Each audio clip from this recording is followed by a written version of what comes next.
Welcome back to episode 9 of the Ghetto Mantras Podcast. Woo! I am your host, Gevonchai, and today marks a very special day because we got our first guest. Oh my God! I know. So I want to read something about this guest. I met this guest by way of my journey here in Milwaukee, and I want to read a little bit about her. Her name is Miss Rhonda Heaston, but we call her Miss Rhonda, and I'm going to read a little bit about her. So this says that Miss Rhonda Heaston is a proud native of Covington, Tennessee, and she has spent her life dedicated to service, community, and family. She was raised in the small town of Jamestown by a family of deacons, preachers, and school teachers. Miss Rhonda instilled in herself a deep commitment to helping others. In the late 1970s, she moved to Milwaukee, where she spent over a decade serving as a supervisor at North Milwaukee State Bank. Later, she transitioned to We Energies, where she served as a union steward until her retirement in 2010, having earned a certificate for exceptional service. But Miss Rhonda's retirement was far from a quiet one. She soon returned to public service, taking on a part-time administrative role with Fox Point Police Department. And now she's doing some other things. That's none of y'all business, but that's okay. So everybody, let's welcome Miss Rhonda. Now you might be saying, Shay, why do you have Miss Rhonda as your first guest? As you all know, it's been a lot going on in our country, and I've been seeing some statements online that reflect the sentiment of we are not our ancestors, and it just flat out bothered me because I'm like, we are not our ancestors. Like, that is so disrespectful. And I talked to Miss Rhonda about it, actually. We were just talking about the boycotts, and everybody's having their opinion on the boycotts, and the state of the country, the political landscape, so on and so forth. And Miss Rhonda started telling me her story, having grown up in Tennessee, having grown up in the midst of segregation, not up north. We talking about still in the South where things were still going down. And so I thought this was a good time to bring her on because I want to remind you that I also say that this podcast is a quick situation to ground you in some conversation. And I've never been able to have a conversation with someone who is living history like Miss Rhonda. And so that's why I'm welcoming you today. How you feel about that? Great. Good morning, and thank you for having me. You're welcome. And I also want to add this, y'all. Miss Rhonda is the flyest. She is the flyest seasoned woman I know. Like brooches, Chanel bags, plenty rings, plenty everything. She's well traveled. Like every time we say, "Where you going?" Or "I'm heading this way," I'm heading. She is who you want to be when you become a seasoned woman. I think the first question, the first landscape I want to ask is, or the first landscape I want to lay is when it came to boycotts, when it comes to the boycotts now, what are your specific thoughts? Like, what are you thinking about the political landscape? Is it reminding you of how you grew up? Like, what's your general thoughts around that? My general thoughts, once I think of the boycotts that we're doing today, is I would like to see people more involved because I am still in the mindset of the days when we couldn't do this or couldn't do that. And now we have an opportunity to be a part of the boycotts. For instance, we are boycotting places now where people are saying, it has no bearing on me. It doesn't affect me. Right. But yes, it does. Because I think back to the time when I was growing up and we were boycotting all the things that happened to people. These were your ancestors. You should feel that. And I do. Yeah, you do. I'll give you one example. When I was growing up in the small town of Covington, and we say Covington because actually I'm 15 miles west of Covington. I grew up on a farm that was owned by my grandparents. So I saw a lot of things. And one of those things I saw was the places we couldn't go, Yeah. the places that we couldn't do things. For example, my mother worked a job where it was a sit down eating place. Uh-huh. We could not go there. What year was that? This was in the year of 1960, the late 59s and 60s. Basically, I always remember 63 Mm-hmm. because that was the beginning of high school. Mm-hmm. Her place of employment, we had to go to the window. Mm-hmm. And in 63, wouldn't you think we would be able to go in and be seated? I would. But no. Mm-mm. So that's still in my mind. Anytime we're boycotting something and the younger generation of today say, that doesn't affect me, that bothers me Mm-hmm. because it does affect me. Yeah, and it does. And I think that, like I was telling you earlier, my grandmother was born in 37, and then she moved to Detroit when she was like, I think 4.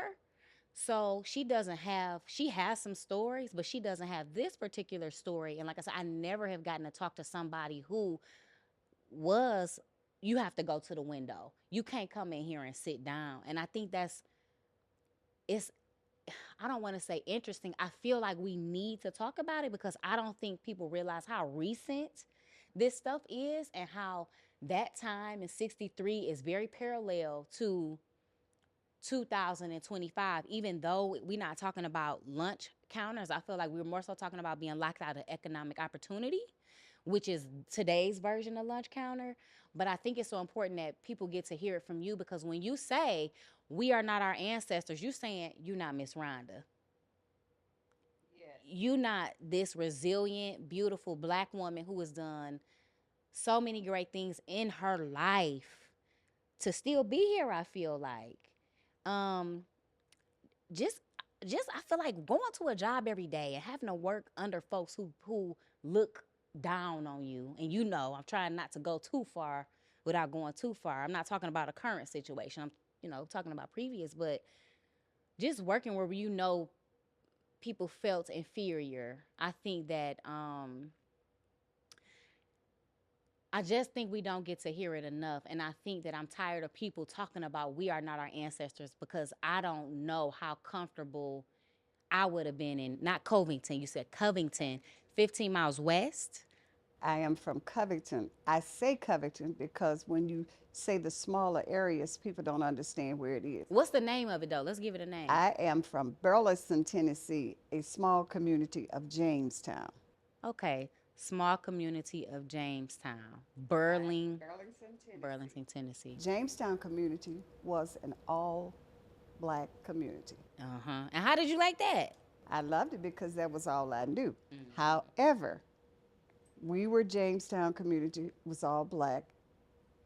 Over across the road was the all white community. Mm-hmm.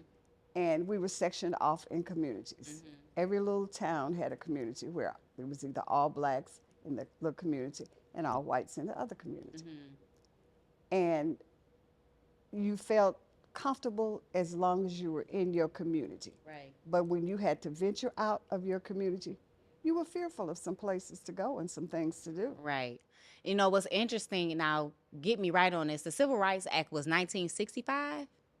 Am I right about that? 1965. So you're talking about uncomfortableness 2 years prior. What was one example, one specific thing of something like y'all boycotted? Um, we we boycotted some of the stores in the in our little small So town. it wasn't a bus boycott for you. Wasn't a bus boycott for me. It was some of the stores in our community.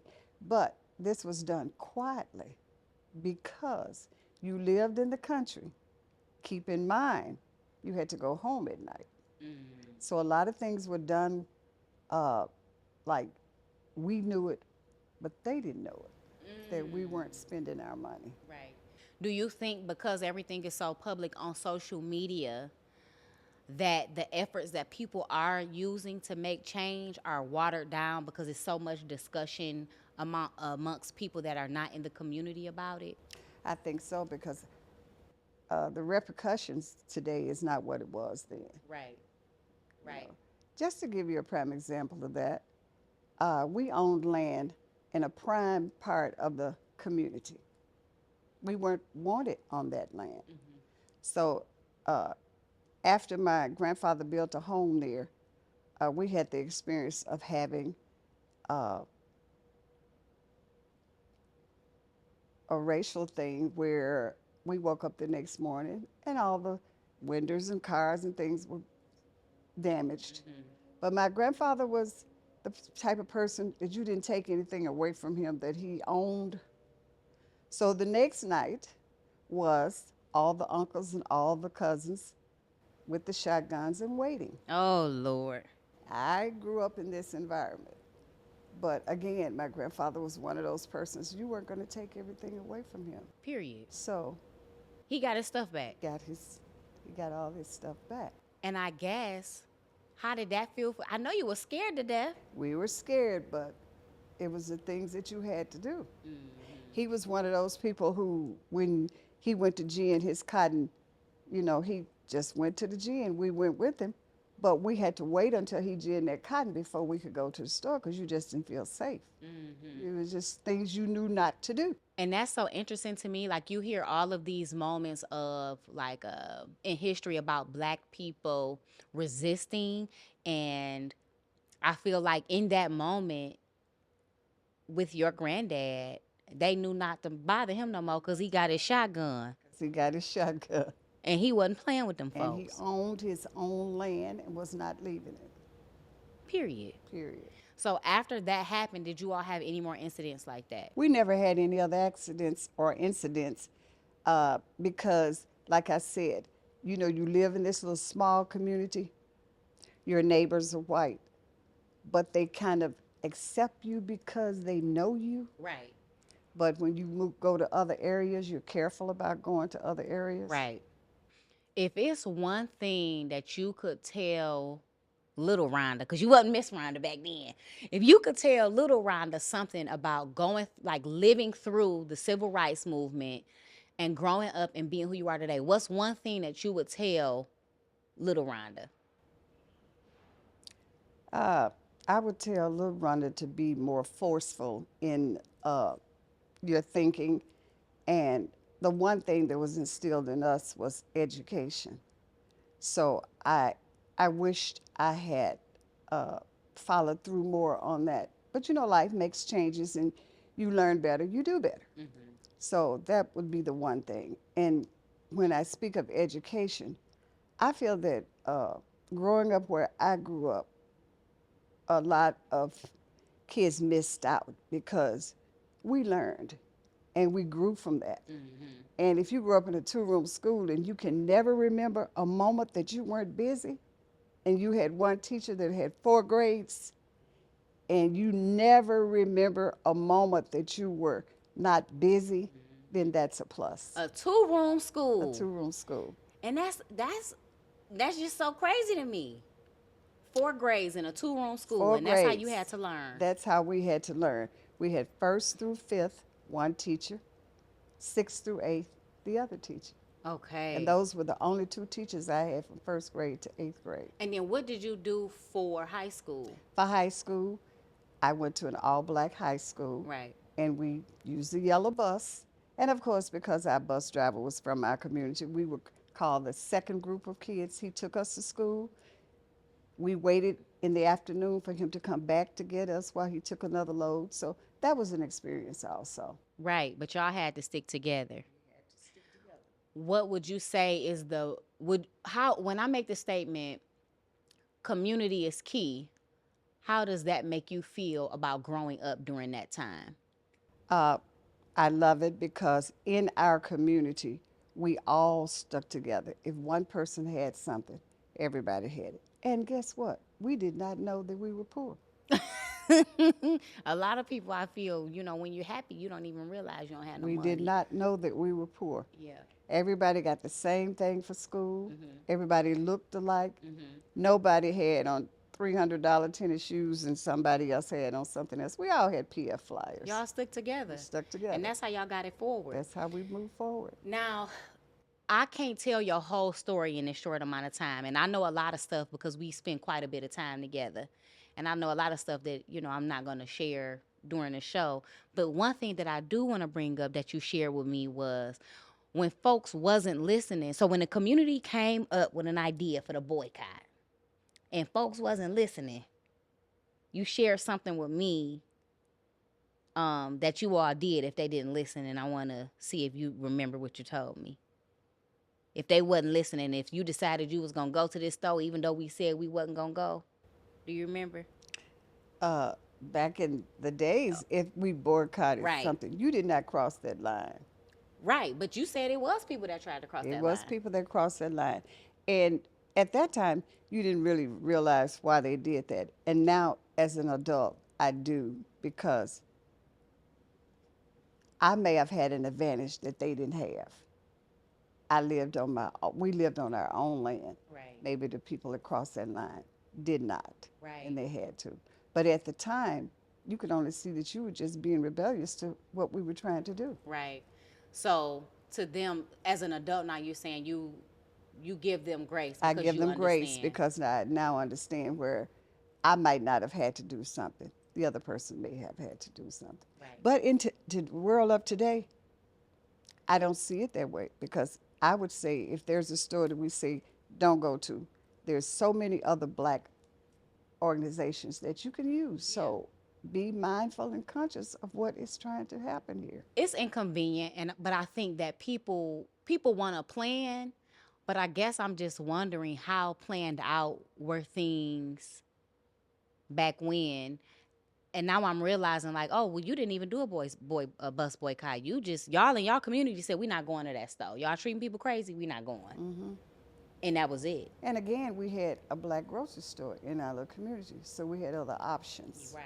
We could use them. And I feel like with integration, it's hard to have other options because everything is so corporate and owned by the billionaires, and it's hard to have another option sometimes. Not to say that black and brown businesses don't exist, but we've gotten so used to convenience and phones and this and that, and people don't want to be uncomfortable. But you lived. And I find that something hard to deal with, because you have so many more options now. There's no reason for you to go to a store that says we're boycotting that store. There's another one over there that you can use. Maybe inconvenience, but it's the cause that's important. It's the cause, period. Okay, so we said a lot here, y'all. Because as always, we got our my two friends with me. We have Dom from Hustle Responsibly. I got Dom's shirt on today. It says been platinum, period, because we've been platinum, and this is sponsored by Dom today. And then I have Keith from Voss Visuals, because Keith is with us all the time, every time. You know that. So opening up the floor, Dom. What you think? This is a great episode. I was super happy when you presented the idea, and then just like naturally, I think a lot of like similar content was like floating across my timeline. Obviously, the new presidential administration and all the confusion that's coming with that. I hate to for our country to keep going back to like racial tension, but just naturally that's I think that's what I'm experiencing. But then Miss Rhonda, I think your story is extremely like important to me, because my mother is from Tennessee as well. So I'm the youngest. I'm the baby. My mother is in her 70s, and as you were sharing some of your childhood experiences, I'm listening, and I can close my eyes and I see my mother, in the story that you're sharing. She's from Whitesville. I think it might be on the opposite end, if I'm not mistaken. But one of the big things that you said was how important education was. And obviously I work in a education space, an education nonprofit space. And I think every single day what I see is maybe the absence of that, right? I think currently we think of education as the corporate structure that it is right now. I think, your generation looks at education as something that, I control the education that I'm getting out of this experience, right? And I know what I need to, whether it be survive, thrive, get to a space that I want to get to. And current day, like I don't think a lot of young people see education as that vehicle anymore, which is, it's hurtful to me, but also I think everything that we're talking about right now kind of speaks to that, right? Like this intergenerational disconnect that is like slowly happening, where young people are not sitting at the feet of their elders to listen anymore. We think we got it figured out, and so I think in my mind, I'm trying to develop all of these questions, but like I just want to listen, because I think that is something that we don't get enough of. We don't hear from people who have walked the walk that we're trying to walk. There's a blueprint there, to help us, not bump our heads in the same areas in which you did. There is, motivation there. There's so much inspiration that we can pull from our elders, and we don't. And so the concept of I'm not my ancestor, like I was almost taken aback by that, because I think I'm so used to the I'm my ancestors' wildest dreams. And so for me, it's like, how can I take the baton a little bit further than, what my elders have been able to do? And I think what I run into when I'm having my intergenerational conversations with my family is you going a little too hard, right? Like how you showing up puts a target on your back. And yeah, I sit in that space in my early 30s, and I have a daughter now, and now I'm starting to realize that. Yeah, shout out to her. But now I'm starting to realize, some of those voices of like, yo, be careful, pay attention to what you do. There's people who care about you. There's people who need you. So while you're advocating for the the bigger picture, you have to keep an idea of the folks who care about you most. And so, yeah, just a lot of thoughts, but again, I think I'm just like absorbing as much, knowledge and game that I possibly can. But yeah. It made it hard. It's hard to actually interview her. Like, I thought that this would be like, it would be my normal thing, but it's hard to interview her because you do just want to listen. And I grew up sitting at the feet of my elders. My grandma and I, before she passed, we talked every day. My mom's mom, who's still alive today, she's 87. I talk to her almost every single day. I take my baby and we call and we FaceTime her. Like, wisdom from the elders is so valuable to me. And I don't really have much to say either. Like, I just want to listen to you. Like, I got all of the stuff about we are not our ancestors, because that's why I brought you here today. But like, I want to know about, I know about some of the stuff in your life, but I just like want to know about like what were the joys of your life too, not just the bad stuff, but like what was the joys, I guess, because maybe I just want to listen for another 10 minutes. When I think of the joys in my life, well, I am the first grandchild, and my father was the first child to his parents. So 90% of my time was spent with my grandparents, simply because my parents married young, and my grandmother's story to that was they would come to visit her and bring me. But when she came out of the kitchen, they were gone, and I was sitting in the floor playing. So she ended up keeping me. So I was really reared by my grandparents. And the joy of her love, and what I can remember every day was when you got off that yellow school bus and you made it to the house and you uncovered that table, there was food there. Yeah. Which everybody didn't have, because, everybody didn't have a loving grandmother. Right. But she didn't work. She was home every day, and you ate 3 meals a day. Mm-hmm. So that's one of the joys. And do I miss her? Yes. Mm-hmm. I like that you said, I'm a granny's girl too, Miss Rhonda. My grandma was from, I think I said it on here, Blackwater, Mississippi. And she used to be so amazed at me because I would eat greens and okra, and I would have a bowl of buttermilk. Now, don't get me twisted up. Don't get me twisted up, because we'll be start crying on this podcast. My grandma used to do a bowl of buttermilk and cornbread for me. And I think my grandma was one of the joys of my life, and she's not here anymore, but I know what it feels like to be a granny's girl. And I know everybody doesn't. It's something different about a grandmama who loves you like that. And so I know how you feel, and I know how you feel, because I miss my grandma too. And especially again, right? I guess during those times, I feel like it was so different. Like, I don't know how y'all were able to do what you did to get me where I am and get Dom where he is. I've told you several times, like, without you all's work, without your resilience, without you being a union steward, without all of those things, like, you don't get me where I feel like it should just be given to me. You, because of what you did. Yeah. Well, my words to my daughters is your good name and your education no one can take from you. Right. And so far, they have listened because I have 3 college graduates. I have 1 Joy granddaughter who is a college graduate. Hello. So I am very proud of that. Yes. And I reared them in an area where we get a lot of negativity. But I will allow no one to talk about the zip code. Right. Because the zip code 53206. Yeah.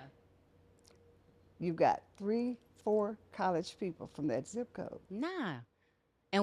But people, I think people use that because it's like popular or it's a buzzword.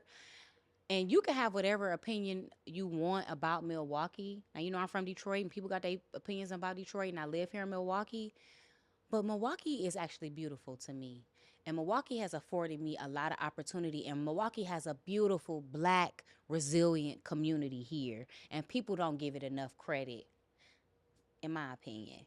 This is what I've learned living here the past couple of years. It's been a while now. But I'm proud of your granddaughter, too. And I know, again, I ain't going to share it all on this show, but I know all the stuff you done told me about her and going through the college and trying to work and how y'all show up for that baby. And that's your only grandchild, period. So you a granny girl to another's granny girl. Okay, so what? I got another question. Don said he got a question. Okay, go ahead. Yeah, Pop it just it in. came to me. So, when you were talking about kind of how the community is set up in Tennessee, and there's a level of comfort when you are in your own town, if you will, but then like describing when you leave that town, like, you know, just kind of like this uncertainty, and, you know, just kind of like we got to keep each other safe, and it also just kind of, you know, so I try to have these conversations with my parents. So my mom is from Tennessee, my father's from Alabama, and so I'm a first generation city kid. And so can you talk about what that experience was like for you coming into the Midwest? Because when I talk to both of them, you know, obviously at this point they've been in the Midwest a lot longer than they've been, you know, Southern babies, but they both like miss the South, you know. And so again, if you can just kind of maybe share a little bit of that experience coming up north, if you will. Okay. Well, before I made my journey to Milwaukee, I've kind of done a roundabout travel. I've lived in a lot of states, and I lived 12 years in Greenville, Mississippi. And that was, I thought, going to be someplace I wouldn't want to be. But when I lived there, I was the only Black who worked at the bank. I was the only Black who worked at a department store. And at the time, my husband was the second Black to be hired on the fire department and became the spokesman for the fire department. Wow.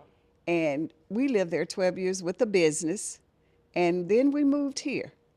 I find that living in Milwaukee has been one of the most difficult places for me to live than any other place I've ever lived, and I would have thought it would have been Mississippi. But I find more segregation in Milwaukee. And in living here, my first job was North Milwaukee State Bank, which was a minority bank, so that was comfortable. And then my next job was, it was comfortable. I have worked another job here where I was the only Black person. And I think because of when they learned that I have educated children, I'm married, I'm married to, at the time, a minister. I have morals and standards. You know, you become the special person. So that was an experience. And now, where I am now, I'm very comfortable with my work and my environment. So moving here was quite different for me. And if I had to choose, I would probably go back to Tennessee. Yeah. That's instilled in me. I still love the country living. Yeah. So, but opportunities, you go where opportunities are. So that was why we moved here. Ooh wee. Everybody that's from the South want to go back. They want to go back. Okay. So I think I'm going to end this here. What is one thing that you want to tell younger people like me, just like good words of wisdom that you want to tell people my age? Well, I would tell you, um, continue to grow. You have education, but there's never too much education because that's something that cannot be taken away from you. Use what you have and grow. And because you have a family, instill in your children that education is very important. That's the one thing that I take from the South. Kids in the South go to school because it's a growth, it's an advancement. They're interested in doing more and doing better. That's all we had. So you have that already. And my thing to you would be to use that to your advantage. Okay. And I will. I will use everything I have to my advantage. And so I know you might have a lot of questions for Miss Rhonda. If y'all want Miss Rhonda back, hit the site, buy some Ghetto Mantras stuff so we can keep paying Keys so she can keep coming back. Thank you all for being here. Thanks for listening. Please lock in on education is key. Continue growing. Community is key. Um, and I think I also heard when we moving, we need to move in a little bit more silence. And truthfully, I want to tell you, we are our ancestors, and we need to appreciate them so much. So, with that being said, see y'all next time.